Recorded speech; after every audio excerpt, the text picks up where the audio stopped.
Ma'am, parang wala po ata sa lesson natin yung number 5. Ay, wala ba? O sige, bonus na lang yan. Thank you, ma'am. Ma'am, wala po ata sa lesson natin yung number 5. Oh, anong gagawin ko? Puro ko kasi daldalan kaya di mo alam. Ano? Favoritism si ma'am. May sinasabi ka? Ay, wala po. A few moments later. So, ganun lang siya kadali. Ma'am, pwede po pa-excuse? Sumasakit po yung puson ko eh. Sige, punta na lang sa clinic. May gamot doon. Sige po, ma'am. Nagets niyo ba, class? Ma'am, excuse po. Sumasakit po yung puson ko.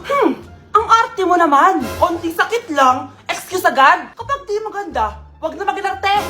Kala mo naman ang ganda ni ma'am. Hello po, ma'am. Sorry po, absent ako kahapon. Nagkalagnat po kasi ako eh. Ganun ba? Sige, excuse na lang kita. Sige po, ma'am. Thank you po. Ma'am, excuse po. Nilagnat po kasi ako kahapon kaya di po ako nakapasok. Naku, tigilan mo ako ha. Walang isang araw na lagnat. Ang sabihin mo, tamad ka pumasok.